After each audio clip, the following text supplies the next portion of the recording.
Hoy nos acompaña el diputado nacional por la UCR, Hugo Romero, a quien recibimos. Hugo, gracias por aceptar la invitación. Muchas gracias a ustedes por participar en este programa. Bueno, Hugo, sabemos que esta crisis por la que atraviesa el país tiene un componente económico, pero un alto porcentaje de lo que estamos viviendo tiene que ver con lo político y no parece haber señales de que se revierta, por lo menos la relación entre la clase gobernante y el vínculo con la oposición. ¿Cómo salimos de esta situación que hoy pareciera no tener una salida? Bueno, la verdad que es una pregunta muy difícil, ¿no? Primero hay que hacer un diagnóstico de cómo llegamos hoy. Llegamos hoy, y lo dijimos desde el primer día de la oposición, llegamos hoy con un gobierno que no tiene un plan económico, que no tenía un plan económico, que tenía una visión de tener un Estado que gaste más de lo que ingresa, pero aparte un Estado que presiona a los sectores productivos con más costo fiscal, es decir, con más impuestos, el hecho que en plena pandemia se incrementaron los impuestos, y un Estado que sea luego el distribuidor de esa riqueza que se le extrae a los sectores de la sociedad, a la Argentina en su conjunto, pero fundamentalmente apuntando a los sectores productivos. Ese era el esquema que tenía y que tiene este gobierno. Producto de no tener un plan económico, producto de haber generado un Estado con una expansión desde el punto de vista del gasto y también un Estado en una situación económica que ya lo había recibido, que no era una situación económica ideal, claramente llegamos al colapso que estamos hoy. Hoy tenemos un Estado donde el hecho de haber gastado más de lo que ingresó, una parte se financió con emisión monetaria, esa emisión monetaria es la inflación. Hoy todos los argentinos saben lo que es inflación. Van al supermercado y la palpan la inflación cuando ven la suba de los productos. Pero no basta con eso, porque claramente el déficit fiscal que generó y que genera este gobierno es mucho mayor que la emisión monetaria, y empezó a generar financiamiento de esa otra parte del déficit a través de títulos, emisión de deuda.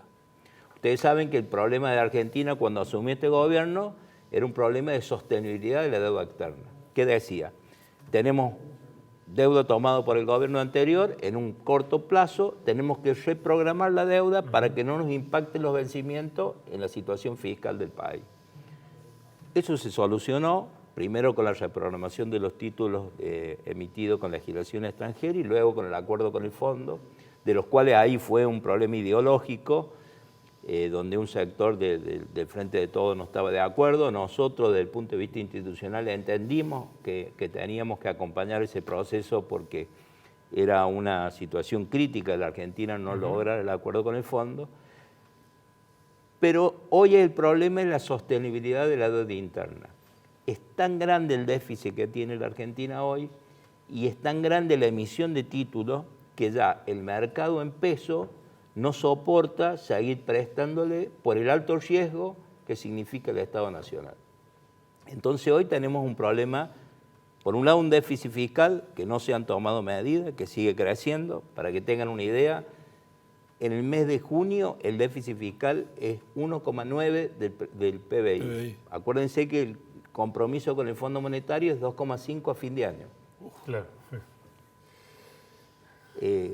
No hay definiciones con respecto a cómo disminuir ese gasto.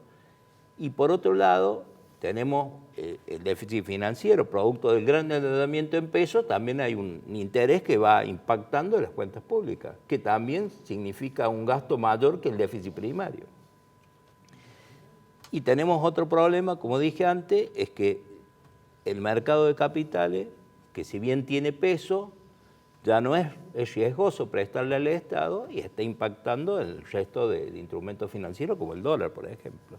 Bueno, estamos en una situación extremadamente compleja desde el punto de vista político, con una división del partido gobernante, con dos visiones distintas, la que piensa un sector del presidente, la que piensa la vicepresidenta, que además de las disputas internas tienen visiones de la economía totalmente distintas. Eso genera incertidumbre, no hay plan, como dije antes. Esa incertidumbre repercute en la economía. Al no haber certeza, nadie invierte, todo es especulativo. Y por otro lado, tenemos una estructura fiscal insostenible, sin una visión de bajar ese gasto y un financiamiento del gasto que, con una limitación que tiene el Banco Central, que el Banco Central, producto del acuerdo con el Fondo Monetario, no puede superar el 1% de la emisión, todo es título, por lo tanto hoy tenemos el Banco Central prácticamente lleno de papel. Y encima, el agravante mayor es que no tenemos reserva. Entonces, como hay mucho peso en la calle, el argentino va y trata de comprar. El que no especula con una actividad financiera genera compra. Claro.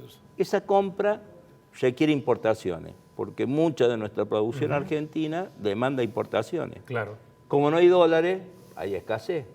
Y ahí se genera una situación de una balanza comercial negativa, también por la exportación de combustible, y una reserva del Banco Central que prácticamente están a niveles hoy a 1.100 pesos, 1.100 millones.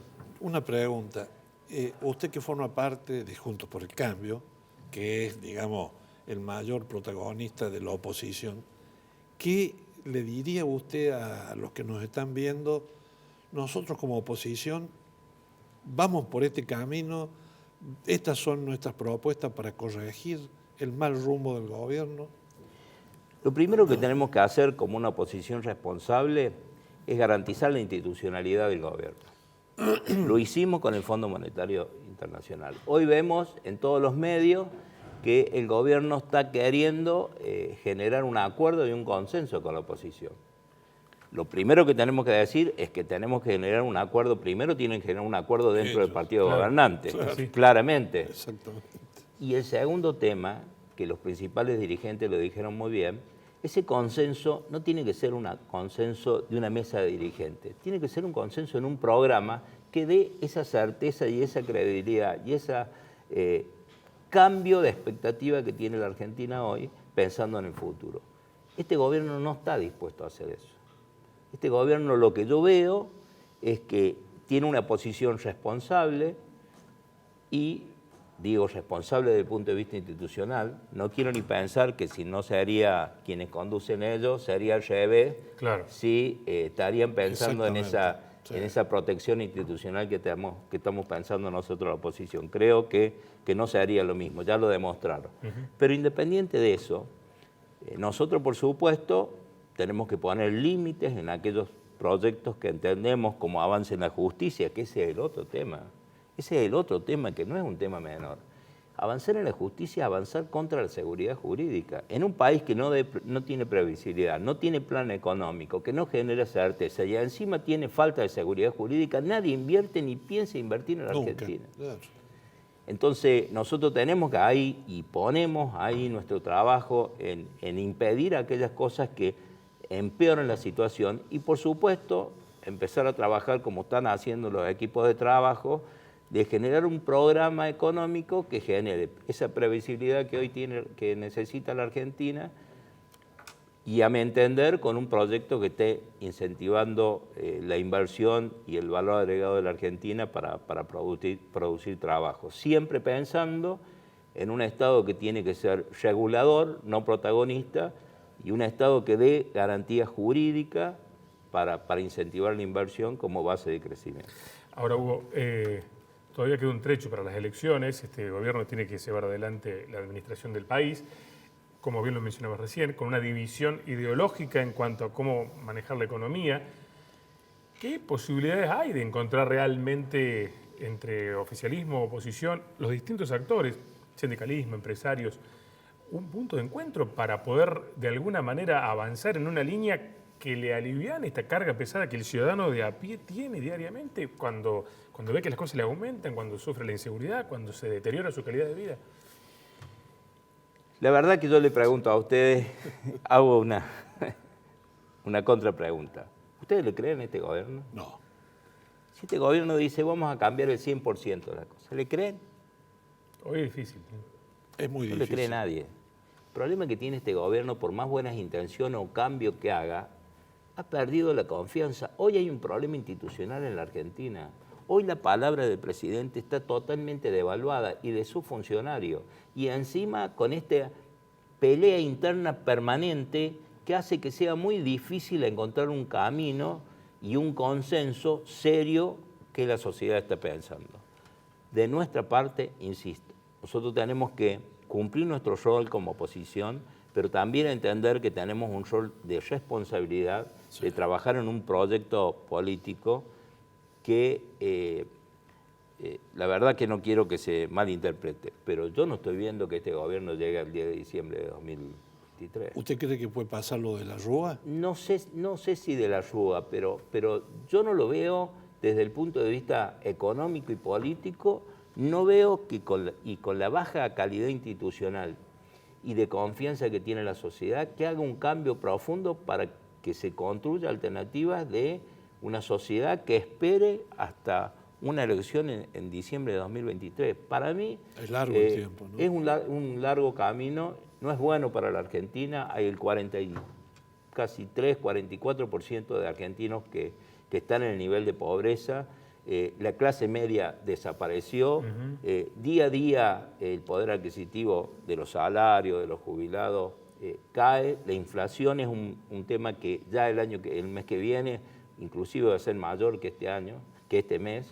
Y no se están dando certezas para generar un cambio que la sociedad está esperando. Por lo tanto, yo creo que el gobierno tiene que tomar, primero, ponerse de acuerdo entre ellos, a entender que ya no es una pelea de la presidenta y el vice, o mejor dicho, el presidente y la vice, que la vice tiene que entender que sus problemas judiciales los resuelve en la justicia y no utilizando el gobierno para generar algún mecanismo que encuentre una solución a sus problemas individuales, y que atrás de esto están los argentinos. Nosotros vamos a poner todo lo que tenemos que poner para generar un camino de certeza y sobre todo saldar muchas de las discusiones internas que nosotros también tenemos que resolver. Claro. Nosotros estamos en una etapa donde hay varios proyectos que son legítimos, son respetados, pero hay una situación actual del país que quieren acelerar los procesos y una definición más cierta de una oposición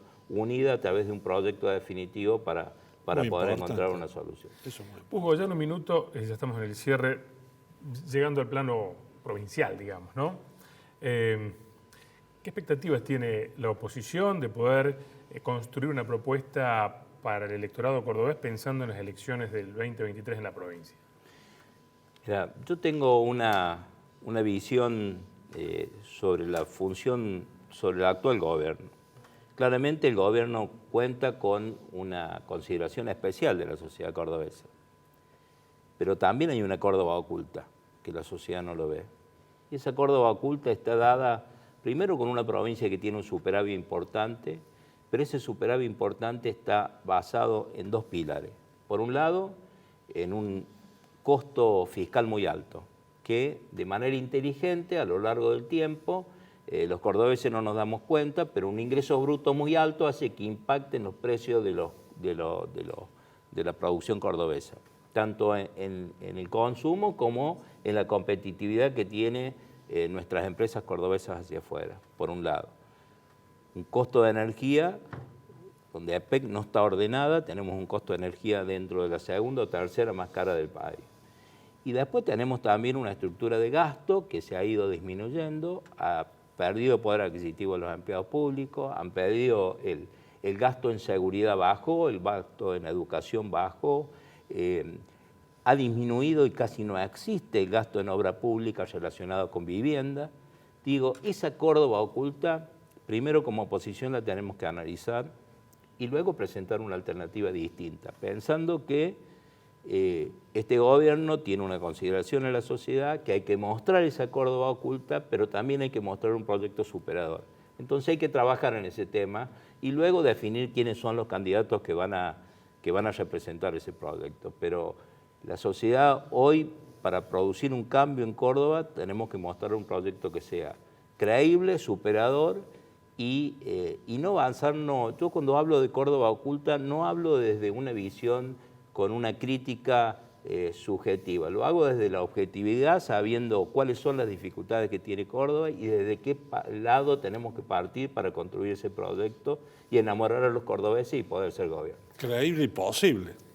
Creíble y posible. Córdoba no puede tener Los balances al año... Ustedes saben que a mí me gusta Sí, estudiar los sí, números. Las sí. cuentas de inversión 2021, Córdoba tuvo casi un superávit operativo del 22%, que después terminó en un endeudamiento porque se gasta mucho en obra pública, que es otro tema. Córdoba está endeudada.